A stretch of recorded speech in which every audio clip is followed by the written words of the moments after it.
ஏக இறைவனின் சாந்தியும் சமாதானமும் நம் அனைவரின் மீது உண்டாவதாக. எல்லா புகழும் இறைவன் ஒருவனுக்கே. நம்ம தொடர்ந்து நிலவரங்களை பார்த்துட்டு இருக்கோம். இப்போ வந்திருக்கக்கூடிய சில முக்கியமான தகவலை ஒரு தொகுப்பாக பார்க்கலாம். அதுலேயும் பார்த்தீங்கன்னா இன்னைக்கு ஈரான் சம்பந்தமான நிறைய தகவல்கள் வந்திருக்கு. ஈரானுடைய அம்பாசிடர் ரஷ்யாவில் இருக்கிறவங்க இன்னைக்கு ஒரு பேட்டி அளிச்சிருக்காங்க. அந்த பேட்டி ரொம்பவே கவனத்தை ஈர்த்திருக்கு. அதில் அவர் சொல்கிறாரு, இன்னொரு ஈரான் இஸ்ரேல் போர் கண்டிப்பாக வரும், இன்னும் இந்த போர் முடியவே கிடையாது, அந்த போர் வரும்போது கண்டிப்பாக அதில் நாங்கள் ஜெயிப்போம், அதுதான் ஈரான் இஸ்ரேலுடைய கடைசி போராகவும் இருக்கும், இனிமேல் எங்கள்கிட்ட இஸ்ரேல் சண்டைக்கு வரவே மாட்டாங்க, அப்படி நாங்கள் அந்த 2வது போரில் ஜெயிக்கக்கூடிய பட்சத்தில் கண்டிப்பாக பாலஸ்தீனம் சுதந்திரம் அடையும், பாலஸ்தீனத்துடைய சுதந்திரம் அப்படிங்கிறதே அந்த போரில் தான் இருக்குது, அதனால ஈரான் மேலே கண்டிப்பாக இஸ்ரேல் போர் தொடுக்கும், அந்த போர் சீக்கிரமாக வரப்போது, மறுபடியும் அந்த போரை நாங்கள் செய்து வெற்றி பெற்று நாங்கள் பாலஸ்தீனத்துக்கு சுதந்திரத்தை வாங்கி தருவோம். அப்படி வாங்கும் போது 1948க்கு முன்னாடி இருந்த மாதிரி இஸ்ரேல் அப்படிங்கிறது ஒரு நாடே இல்லாத மாதிரி ஆயிரும், ஒட்டுமொத்தமாகவே நாங்கள் பாலஸ்தீனமாக கொண்டு வருவோம்னு சொல்லிட்டு இன்னைக்கு ஈரானுடைய அம்பாசடர் ரஷ்யாவிலிருந்து இன்னைக்கு பேசியிருக்காரு. அது பார்த்தீங்கன்னா பெரும் பரபரப்பையும் சச்சரவையும் ஏற்படுத்தி இருக்குது. இந்த சமயத்தில் தொடர்ச்சியாக என்ன பண்ணுறாங்கன்னா, இந்த இஸ்ரேல் ஈரான் மேலே போர் செய்கிறதுக்காகவே நிறைய குற்றங்களை முன் வச்சுட்டு இருக்காங்க. அதில் நேற்று ஒரு விஷயத்தை அவங்க சொல்லியிருந்தாங்க. அதற்கும் இந்த அம்பாசிடர் பேசினதுக்கும் நிறைய விஷயங்கள் ஒத்து போயிருக்கு. நேற்று இஸ்ரேல் என்ன சொன்னாங்கன்னு பார்க்கும்போது, இஸ்ரேல் சொல்கிறாங்க, ஈரான் அவங்களுடைய இஸ்பஹானில் தான் பார்த்தீங்கன்னா 90% யுரேனியம் செறிவூட்டுதலையும் வச்சிருக்காங்க அப்படிங்கிறாங்க. முதல்ல ஃபர்டோவை சொல்லிட்டு இருந்தாங்க, இப்போ இஸ்பஹான்ல தான் இருக்குது. அந்த யுரேனியம் செறிவூட்டினது பார்த்தா 435 கிலோகிராம் இருக்குன்னு சொல்லப்படுது. அது இன்னும் ஒரு சில தினங்களில் அணு ஆயுதமாக மாற்றப்படும். அப்படி அவங்க மாற்றின உடனே என்ன பண்ணுவாங்கன்னா, இஸ்ரேல் மேலே போர் தொடுக்க போறாங்க அப்படின்னு சொல்லிட்டு இஸ்ரேல் இன்னைக்கு என்ன பண்ணியிருக்காங்க, ஒரு குற்றச்சாட்டை முன் வச்சிருக்காங்க. இப்போ இஸ்ரேல் சொல்லியிருக்கிறதும் ஈரானுடைய அம்பாசடர் ரஷ்யாவில் சொன்னதும் பார்த்தீங்கன்னா ஒரே மாதிரி இருக்கும். இஸ்ரேல் என்ன சொல்றாங்கன்னா, அவங்க அணு ஆயுதத்தை தயாரிச்சிட்டாங்க, இன்னும் ஒரு சில தினங்கள் தான் இருக்குது, அதுக்கப்புறம் எங்களை அட்டாக் பண்ணுவாங்க அப்படிங்கிறாங்க. அதே அம்பாசடர் என்ன சொல்றாருன்னா, நாங்கள் ஒரு சில தினங்களில் போரை தொடங்க போறோம், அதுக்கப்புறம் இஸ்ரேல் அப்படிங்கக்கூடிய நாடே இருக்காதுங்கிறாங்க. அப்போ அதில் என்ன பொடி வச்சு பேசுறாங்கன்னா, அந்த அணு ஆயுதம் தயாரிக்கப்படுவதை தான் அவங்களும் மறைமுகமாக சொல்லியிருக்காங்க. அப்ப இஸ்ரேலை அடிக்கிறதுக்காக அணு ஆயுதத்தை ஈரான் கையில் எடுக்க போகுது.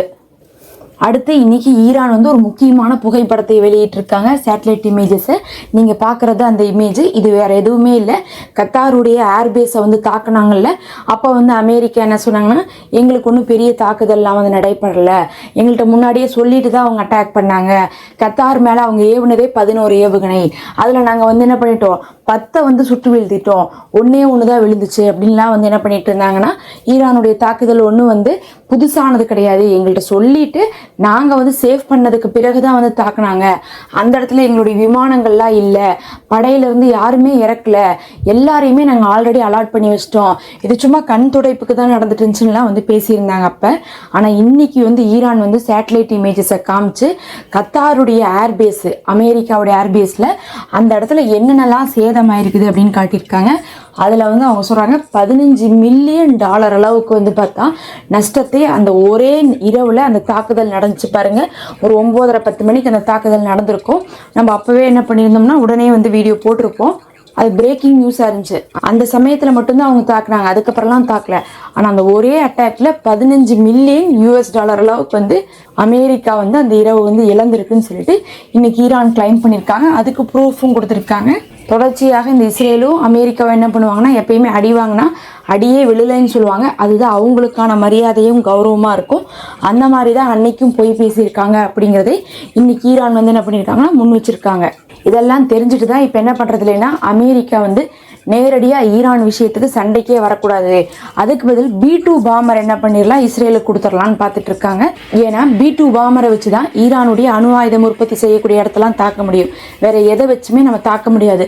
அந்த B-2 பாமர் இந்த உலகத்திலேயே வச்சு அமெரிக்காட்ட மட்டும்தான் இருக்கு, அதை யாரும் சும்மாலாம் தூக்கி கொடுத்துட மாட்டாங்க. அதனால தான் என்ன பண்ணாருன்னா, நெத்தன்யாகு B-2 பாமரை பற்றி அமெரிக்காட்ட கேட்கவே இல்லை, கேட்காம அமெரிக்காவே சண்டைக்கு வாங்கன்னு கூப்பிட்டாங்க. அதாவது அந்த B2 பாமருக்கோசரம் அமெரிக்காவை கூப்பிட்டாங்க. அமெரிக்கா வந்து ஃபர்ஸ்ட் அட்டாக் பண்ணாங்க ஈரான் மேலே. ஒரே ஒரு அட்டாக் தான் அவங்களும் பண்ணாங்க.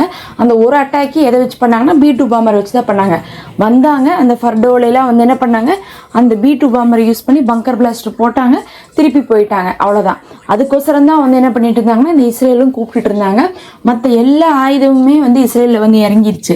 சொல்லப்போனால் தாடு கூட வந்து பார்த்தா நம்பர் 1 ஏர் டிஃபென்ஸ்னு சொல்லப்படுது.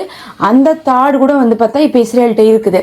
2 தாடு வந்து என்ன பண்ணியிருந்தாங்க, ஆல்ரெடி அமெரிக்கா கொடுத்துருந்தாங்க. அது ஒரு 4-5 மாசமாவே இருக்கு. இருந்தும் அது பிரயோஜனம் இல்லை அப்படிங்கிறது வேற கணக்கு. ஆனால் இருந்துட்டு இருக்கு.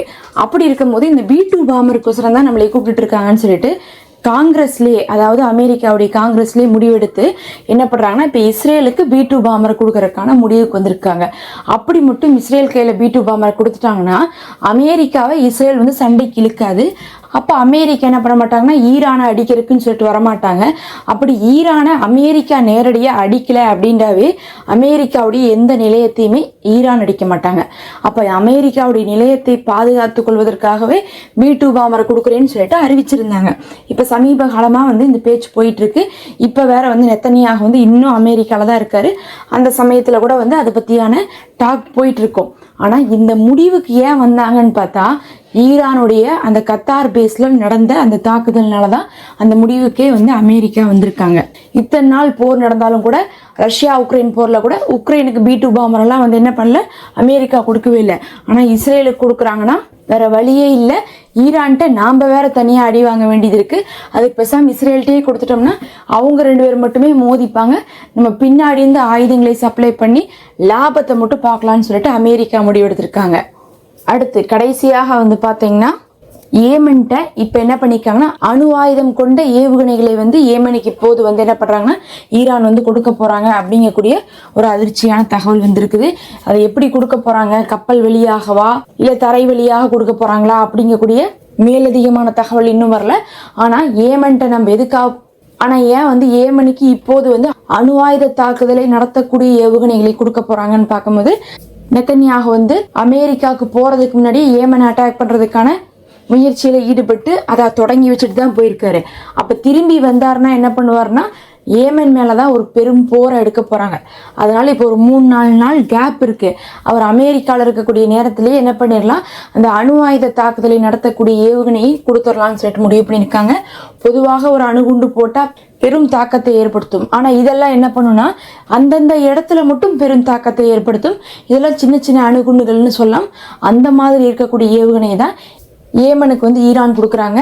இஸ்ரேலை அழிக்கிறதுக்காக அணு ஆயுதத்தை வந்து ஈரான் கையில் எடுக்கிறாங்க.